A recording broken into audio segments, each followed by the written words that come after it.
Masechet Shabbat, Daf Tzadik, Amud Bet. On va commencer par la Mishnah qui est au bas de la page de Tzadik, Amud Aleph. Alors, je ne vais pas expliquer longuement chaque sujet. Il y a une deuxième version qui est plus détaillée. Maintenant, on va faire l'essentiel. Mishnah. Hamotzi kupat arochlin afalpi sheshba minim harbe eno chayav elachatat achat.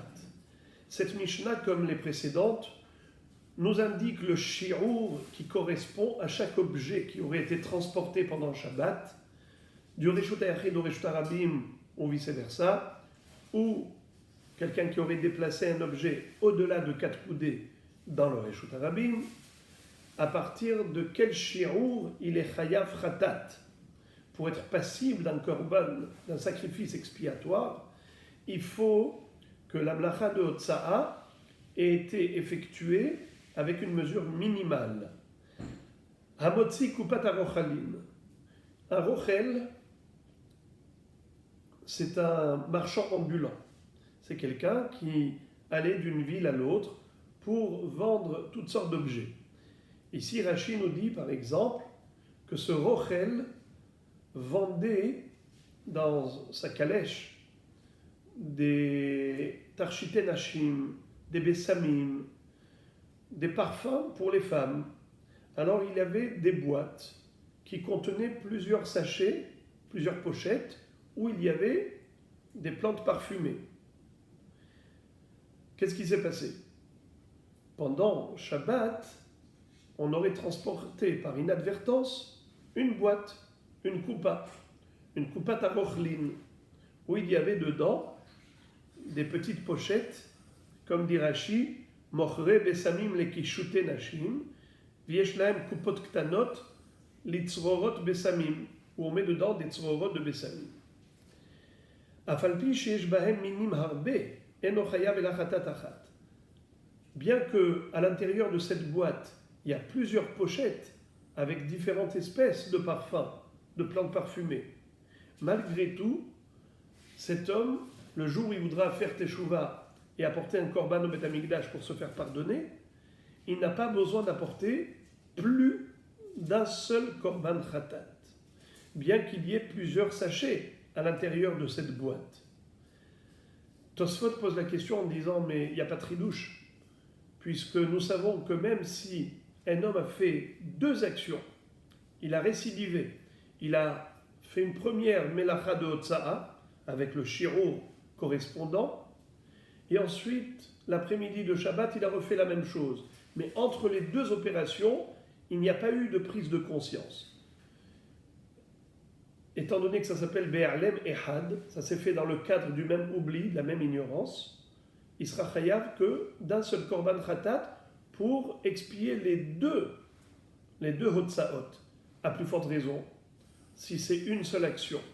Bien qu'à l'intérieur de la boîte, il y avait plusieurs pochettes, c'est évident qu'il n'est chayav que d'un seul korban, pas 2.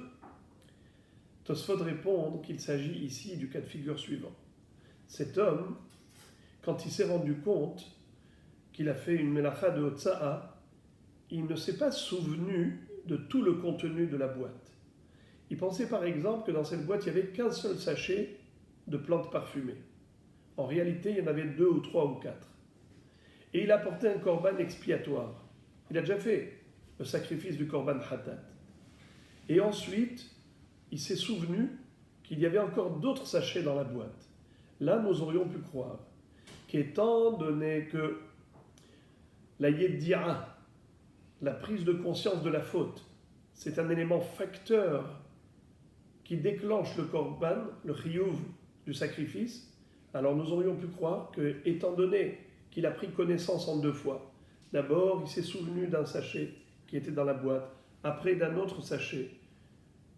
Donc, étant donné qu'au moment où il a porté le korban, il avait une yedira que partielle, maintenant quand il s'est souvenu de l'autre partie de la boîte, peut-être qu'il faudrait qu'il apporte un deuxième korban expiatoire. C'est ça le chidouche de la Mishnah, que pas du tout. Il est suffisant d'apporter qu'un seul korban. La Mishnah continue de nous indiquer le shi'ur d'autres éléments. Zerone Gina, Pachot Mika Grogeret. Rabbi Yehuda ben Betera Omer Hamisha. Si quelqu'un a fait sortir pendant Shabbat des graines de légumes, des graines que l'on sème pour faire pousser des légumes dans un potager, ça s'appelle Zarone Gina, des Zraïm pour un potager, pour un jardin. Le shirour est le suivant. La chashivut, l'importance au niveau de la quantité, n'a lieu d'être qu'à partir du moment où on a au moins qu'agrogeret. Pas qu'agrogeret, pachot mais qu'agrogeret. Les mefarshim disent combien c'est pachot moins que grogeret. Pourtant, tous les aliments, c'est qu'agrogeret. Lorsqu'on parle d'une mélacha de Shabbat, par exemple, moudre ou cuire, ce n'est que si on a cuit ou on a moulu un shirour de figue sèche, d'une grogeret. Or ici, on nous dit que non. Le shirour, il est inférieur. Les mefarshim disent qu'il s'agit du shirour de kazaït, comme le volume d'une olive, et non pas d'une figue. Et comment ça se fait qu'on ne saurait faire pas la grogeret cette fois-ci? Pourtant, c'est des graines qui sont comestibles, mais étant donné qu'elles ont été réservées à la semaille, dans le sens où il veut les planter dans le sol et il ne veut pas les manger, donc c'est un autre shirour, c'est pachot mais qu'agrogeret. Rabbi Yehuda ben Betera dit que c'est encore moins que ça, à peine chamisha zraim, juste 5 graines. S'il a fait sortir 5 graines à l'extérieur, ça suffit pour être chayav chatat. Zera kishuim shnaim, zera diloim shnaim, zera pula mitzri shnaim. La Mishnah nous dit que cette marloquette entre Rabbi Yehuda ben Betera et Tanakama, à savoir quel est le shirour, quelle est la quantité de graines de légumes qui rend passible de chayuv fratat, d'après Tanakama, c'est un peu moins que grogeret, et d'après Rabbi Yehuda ben Betera, minimum 5 zraim. Mais tout ça, c'est pour des légumes classiques. Mais pour des légumes importants comme kishuim, des courgettes, ou des loïm, des potirons, des courges, ou fulamitzri, des fèves égyptiennes. Étant donné que tous ces légumes sont importants, même 2 zraim, c'est suffisant pour être chayav fratat si on les a transportés birshut harabim. Hagav hay tahor kol shehu. La Mishnah continue en nous disant que si quelqu'un a transporté pendant Shabbat une sauterelle, Hagav Chay, une sauterelle vivante, Tahor, qui était pure, c'est-à-dire propre à la consommation, qu'on a le droit de manger, que c'est cachère, Kol Shehu, même si la sauterelle elle est minuscule, elle est à peine visible, eh bien, on est déjà Chayav Khatat si on l'a transporté pendant Shabbat. Met Kagrogeret. Mais si la sauterelle est morte, et donc elle est mangeable en tant que sauterelle morte, cachère, on parle de Hagav Tahor, car il existe des sauterelles non cachères également. Mais ici, puisqu'on parle d'une sauterelle qui est Tahor, qui est cachère, et qu'elle est morte, donc elle est mangeable, on revient au shiur classique de tous les aliments, c'est Kagrogeret. Pour être Chayav Khatat, ce n'est que s'il a sorti à l'extérieur, dans le Reshut Harabim, une quantité de sauterelles qui fait au moins Kagrogeret. Tziporet Gramim, l'oiseau des vignes. Dans la Gemara, Masechet Choulin, on nous enseigne que ce nom-là, l'oiseau des vignes, il ne faut pas se tromper, il ne s'agit pas d'un oiseau, il s'agit d'une sauterelle qui porte ce nom. Et Ben Chaya, Ben Meta, qu'elle soit vivante ou morte, c'est Kol Shehu. C'est-à-dire que même morte, elle n'a pas le statut d'un aliment classique qui est mesuré par le shiur de grogeret. C'est considéré chashuv, même kol shehu, même s'il y en a très peu. Question, pourquoi? Réponse, shematzneim otah lirfoa. Car l'usage avec la tziporet kramim, ce n'est pas que manger en tant qu'aliment, en tant que nourriture. Sinon, ce serait qu'agrogeret. Mais étant donné qu'on s'en sert pour refoua, pour se soigner, alors c'est la raison pour laquelle même très peu est considéré hashuv, important. Et par conséquent, on est chayav khatat, même en transportant une siporet kramim qui est toute petite, kol sheu. On verra dans la Gemara, ça vient guérir quoi? En tant que traitement médical par rapport à quelle maladie? De quoi s'agit-il? On verra dans la Gemara. Rabbi Yehuda Omer, Af hamotzi hagav hay tameh kol shehu, shematzni'im oto lekatan lisrok bo. Rabbi Yehuda nous dit que pas uniquement la sauterelle cachère, ce qu'on appelle hagav tahor, quand il est vivant, son shirour il est bekol shehu, parce qu'on le donne au petit pour jouer avec. D'après lui, même s'il s'agit d'une sauterelle qui n'est pas cachère, à partir du moment où elle est vivante, shirouro bekol shehu, ça a son importance, même avec très peu, même si la sauterelle elle est minuscule. Pourquoi? Car on donne au bébé la petite sauterelle pour jouer avec pendant Shabbat. Étant donné que ça peut servir au bébé pour jouer avec, pas seulement pendant Shabbat, même pendant le Chol, étant donné que ça peut servir d'un jouet pour amuser le bébé, alors il n'y a pas que la sauterelle cachère, même la sauterelle non cachère peut être offerte au bébé en tant que jouet. Et étant donné que ça peut servir de jeu, même si c'est très petit, ça a son importance. Et par conséquent, quelqu'un qui transporterait pendant Shabbat cette petite sauterelle serait chayav khatat. Et on verra dans la Gemara pour quelles raisons Chachamim ne sont pas d'accord avec Rabbi Yehuda. Pourquoi est-ce que Chachamim disent que une petite sauterelle qui est impure, qui n'est pas cachée à la consommation, alors si on la transporte à l'extérieur, c'est pas hashuv, tandis que Rabbi Yehuda dit que oui, c'est hashuv, c'est important comme objet puisque ça peut servir comme jouet pour l'enfant. Pourquoi Tanakama ne pense pas la même chose? On verra tout à l'heure. Gemara. La Gemara commence à analyser les dinim de la Mishnah. Veramini. On a appris apparemment le contraire. Ici, dans cette Mishnah, on a dit que le shi'ur, la mesure, pour être hayav khatat, si on a transporté des graines pour semer des légumes, eh bien, d'après Rabbi Yehuda ben Betera, c'est au minimum 5 graines. Et d'après Chachamim, Tanakama, c'est un peu moins qu'agrogeret. Ce qui veut dire que déjà, que pour être hayab, il faut vraiment un grand shiur, ou 5 graines, ou même plus que ça, kazaït.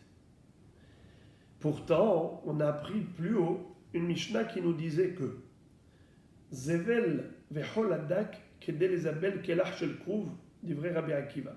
Hachamim omrim kedé les abel keresha. C'est-à-dire, quel est le din si quelqu'un a transporté pendant Shabbat dans le domaine public de l'engrais ou du sable fin qui peut servir d'engrais?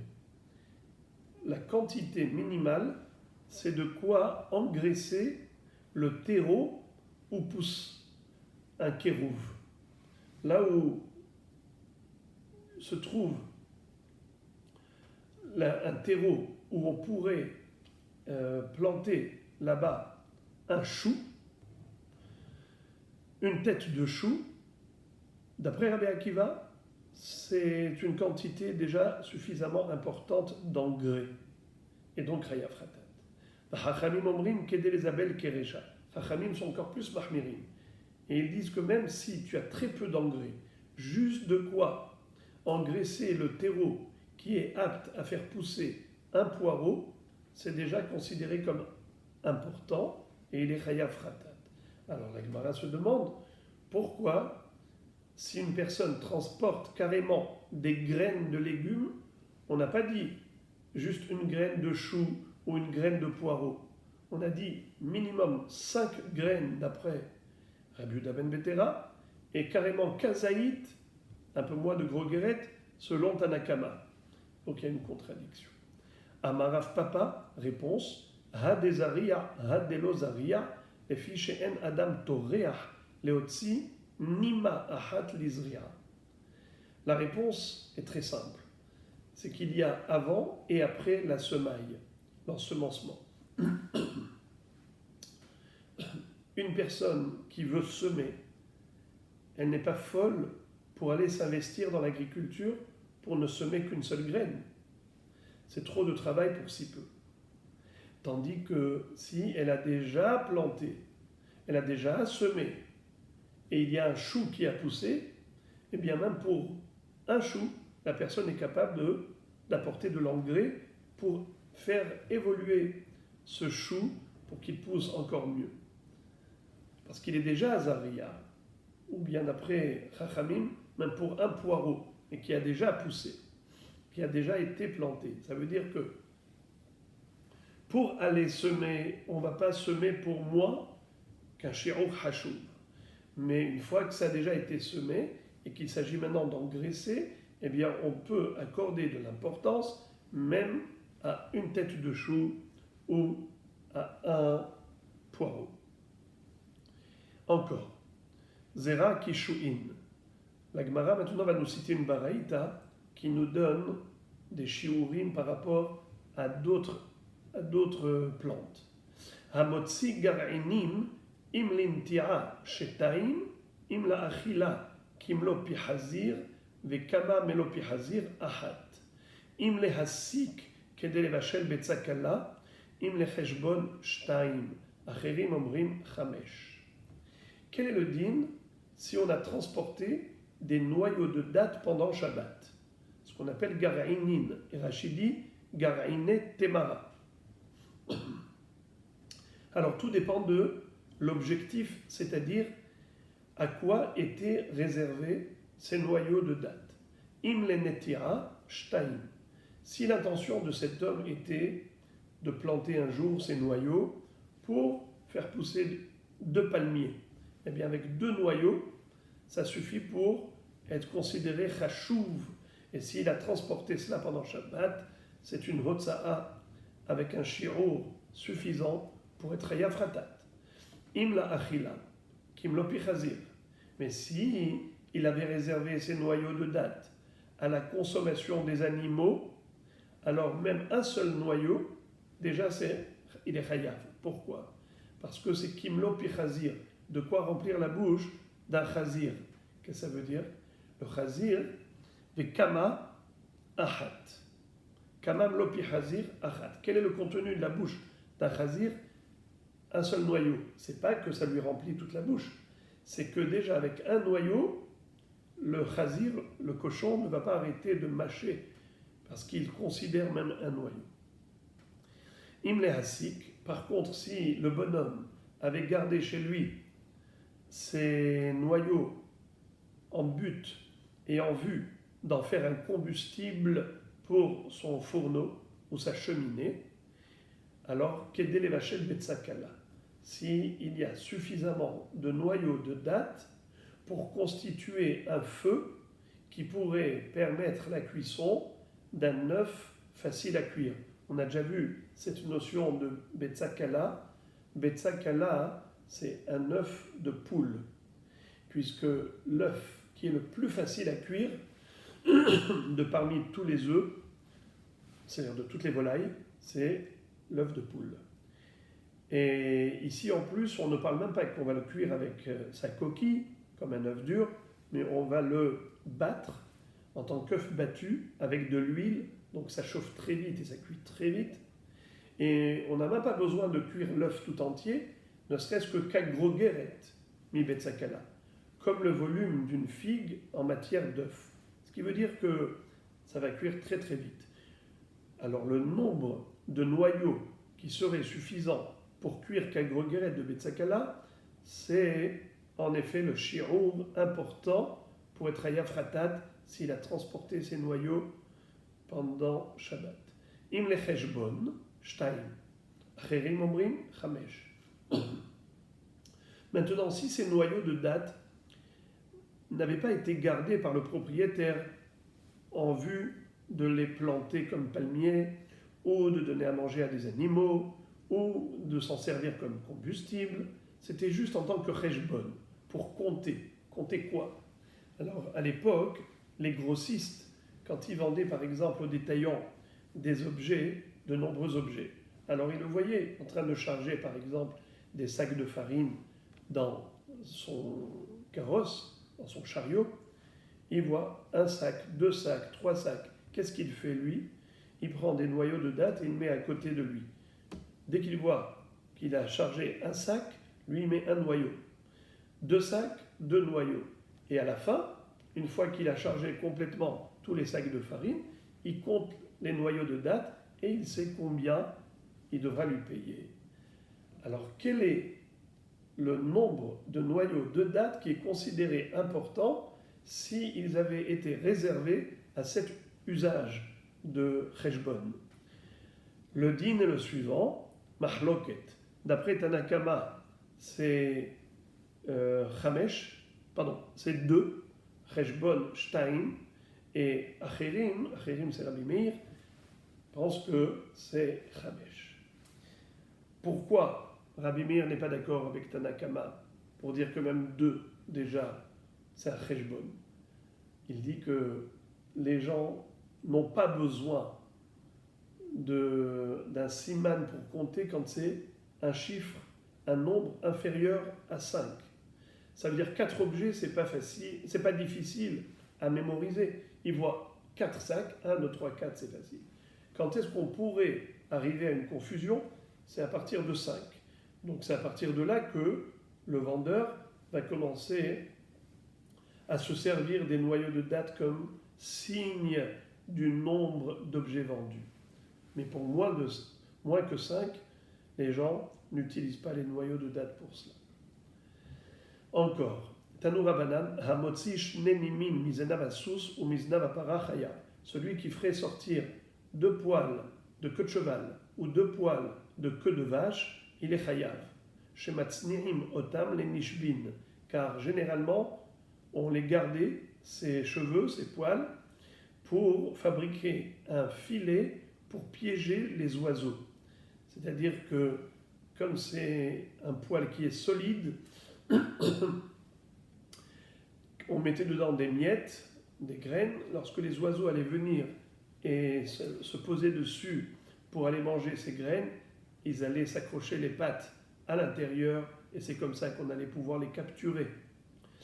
Donc à partir du moment où on a 2 cheveux, 2 poils de queue de cheval ou queue de vache, c'est déjà suffisamment hachouv pour être hayafratat, si on les a transportés pendant Shabbat.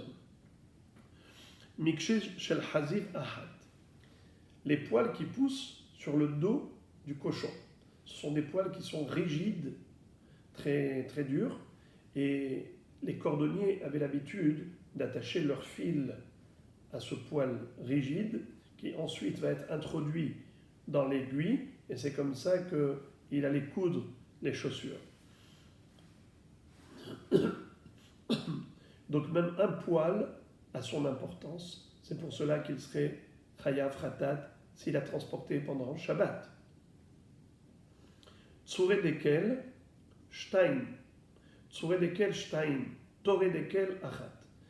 Les tsuré dekel, c'est quoi? C'est une partie de branche de palmier que l'on épluchait et ensuite on fabriquait des paniers avec. Donc à partir du moment où on en a 2, c'est déjà suffisamment chachouv pour être hayaf ratat, si on les a transportés pendant Shabbat. Toré dekel achat. Pas les tsuré dekel, mais toré dekel. Toré dekel, ce sont des lianes qui poussent autour du tronc de palmier. Si on a fait sortir ne serait-ce qu'une seule liane, déjà, ça peut servir, et par conséquent, il est hayaf ratat. Rashi dit qu'il ne sait pas à quoi serviraient ces lianes. Mais le Meiri dit que ça servait pour fabriquer des martinets pour stimuler la bête. Et maintenant, la Gemara va nous expliquer le din de Tziporet Gramim. L'oiseau des vignes, on a déjà dit qu'il ne s'agit pas d'un vrai oiseau, il s'agit d'une sauterelle qui porte ce nom. Ben Chaya, Ben Meta, Kol Sheu. Qu'elle soit vivante ou qu'elle soit morte, eh bien, kol shehu. Peu importe la taille de la tziporet kramim, elle est toujours considérée importante. Par conséquent, quelqu'un qui aurait transporté la tziporet kramim Shabbat serait chayav khatat, si c'était birshut arabim. Maï tziporet kramim amarav palia biari. Le nom de cette catégorie de sauterelles, c'était palia biari. C'est comme ça qu'on l'appelait en araméen à l'époque de la Gemara, cette tziporet kramim.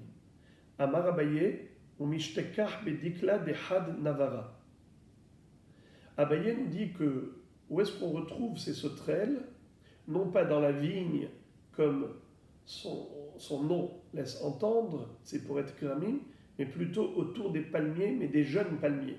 Comme dit Rashi, des kel bahour. Ça veut dire quoi, jeune palmier? Ça veut dire qu'il a à peine une seule liane qui a poussé autour. Car chaque année, il y a de nouvelles lianes qui entourent le palmier. Là, il n'y en a eu qu'un seul, Had Navara. Et c'est autour de ce palmier qui est tout jeune qu'on retrouve souvent ces sauterelles qui s'appellent tziporet kramim. Et à quoi cela sert? On a dit que c'était une refoua, matzni'im oto lirfoua. Quel genre de refoua? Par rapport à quelle maladie? Alors, la Gemara va nous expliquer qu'on se servait de cela comme une ségoula. C'est une ségoula pour devenir intelligent, pour avoir de la mémoire. Cette sauterelle, il fallait la couper en deux et on mangeait la partie droite de la sauterelle et la partie gauche, il fallait la mettre dans un tube en cuivre qu'on allait boucher et on allait attacher cette partie gauche qui était dans le tube sur le bras gauche. On allait l'attacher au bras gauche. Et cet homme allait étudier et tout ce qu'il allait étudier pendant cette période, il allait le comprendre, mémoriser. Et ensuite, il fallait qu'il ouvre ce tube, manger la deuxième moitié. Car s'il jette, eh bien, il oubliera tout ce qu'il a appris pendant cette période. On va lire ça dans le texte.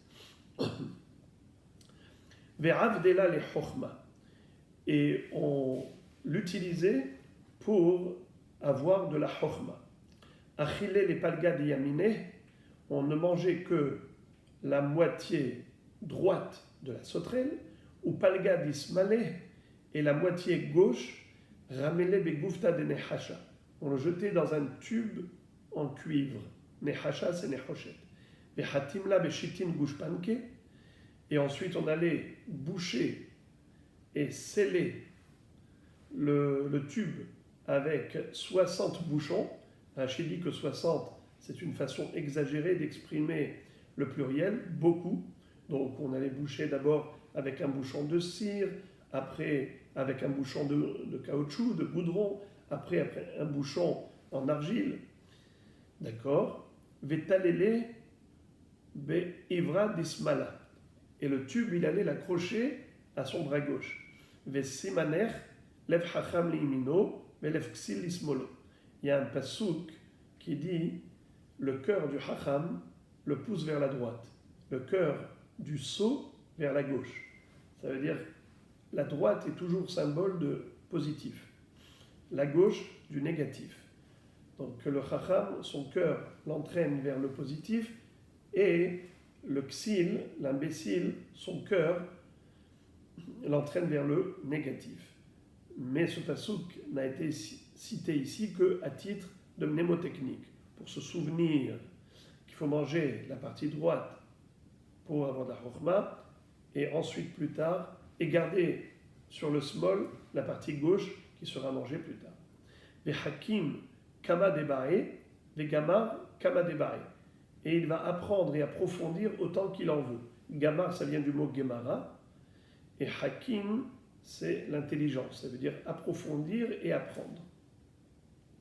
Ve'achile le idar palga, après, il mangera la deuxième moitié, be'ilo mi'ikar talmudo. Car s'il ne va pas manger la deuxième moitié, eh bien il oubliera tout ce qu'il a appris pendant cette période. Rabbi Yehuda Omer, afamotzi. Maintenant on va changer de sujet. Rabbi Yehuda nous disait qui n'est pas d'accord avec Tanakama. Tanakama disait que ce n'est que la sauterelle cachère, Hagav Hay Tahor, qui est considérée comme un jouet qu'on peut donner aux petits, mais pas une sauterelle qui est tamée, impropre à la consommation. Mais Rabbi Yehuda dit non, même une sauterelle qui est impure, qui est impropre à la consommation, peut servir de jouet pour l'enfant. Alors, en effet, ça pourrait marcher. Puisqu'on peut donner comme jouet à l'enfant, donc c'est important. Puisque c'est important, Amotzi Beshabbat Hagav Hay Tame Afilu Kol Shehu Chayav Hatat. La Gemara se demande pourquoi Tanakama n'est pas d'accord. Vetanakama Savar Lo Maitama Dilma Achille. C'est sûr que ça ne peut pas servir de jouet pour l'enfant, car on n'a pas le droit de lui donner, de peur qu'il en mange.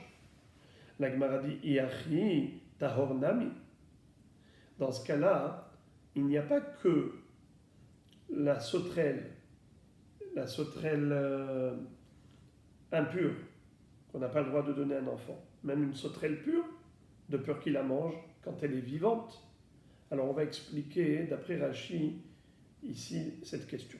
Premièrement, Rashi nous dit que même si l'enfant n'est pas bar mitzvah et que selon la Torah, il n'a aucune interdiction de manger du non cachère puisqu'il est petit, mais le père ou l'adulte n'a pas le droit de lui donner à manger du non cachère.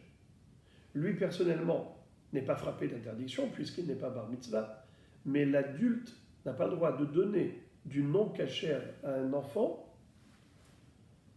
puisqu'on apprend dans Parashat Shratzim, Lotochlum, Lota Achilum, Hachamim ont déduit, Lota Achilum, ne donnez pas à manger du non cachère à un enfant. Et ça, c'est même d'après le Mandéamar qui dit, Katana Ochel Nevelot, En Beddin Metsuvin Afrisho. Si tu vois un enfant qui mange du non cachère, toi, Beddin, tu n'as pas l'obligation de l'empêcher. Alors c'est vrai que tu n'as pas l'obligation de l'empêcher, mais tu n'as pas le droit non plus de lui donner à manger du non cachère. Alors la question de la Gemara est, si on n'a pas le droit de donner à manger du non cachère, et à ce titre-là, Tanakama a dit, il ne faut surtout pas en donner à l'enfant une sauterelle tamée. Alors pourquoi il permet une sauterelle tahor? Mais peut-être qu'il peut l'avaler quand elle est vivante. Et ça c'est assour. Rachid dit, quel est le issour? On aurait pu croire que c'est Ever Minachai, parce qu'on n'a pas le droit de manger une bête vivante. Rachid dit que c'est faux, car les bêtes qu'on n'a pas le droit de manger lorsqu'elles sont vivantes, ce sont celles qui sont soumises à la mitzvah de Shrita. Si on a la mitzvah de Shrita, alors il y a l'interdiction de manger cette bête lorsqu'elle est vivante. Mais par exemple le poisson, il n'y a pas de mitzvah de Shrita, il n'y a pas de issour de Ever Minachai si on mangeait un poisson. Alors le Hagav Chai Tahor, le Hagav qui est Tahor, qui est propre à la consommation, puisqu'il n'y a pas de mitzvah de Shrita, quelle est l'interdiction pour l'enfant de le manger? Pourquoi je n'aurais pas le droit de donner à manger à un enfant, de jouer avec le Hagav Chai Tahor, même s'il avale, c'est pas assour? La Gemara va nous donner le issour. Deharav Kahana, Hava Kaim Kame Derav, Ve'ava Kame Abar Shushiva Apume, Amarle Shakle, Delo Limru, Michal Ka'achile, et Ka'avar Mishum Bal Teshaketsu et Nafshotechem. Qu'est-ce que ça veut dire? Il y a un issour général de faire des choses écœurantes, de manger des choses répugnantes, d'avoir un comportement dégoûtant. Al Teshaketsu et Nafshotechem, par exemple, une personne qui a mal au ventre ne doit pas se retenir. Il faut aller aux toilettes. Bal Teshaketsu et Nafshotechem. Pareil, manger une sauterelle vivante, même si elle est cachère, il faut d'abord la tuer. La manger vivante, c'est écœurant de manger un être vivant.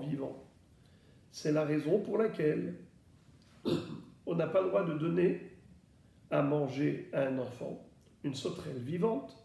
Alors, pourquoi Tanakama a dit, lui donner Hagav Hay Tahor, c'est permis, mais Hagav Hay Tame, c'est interdit. Mais quelle différence puisque les deux sont frappés d'interdiction à la consommation.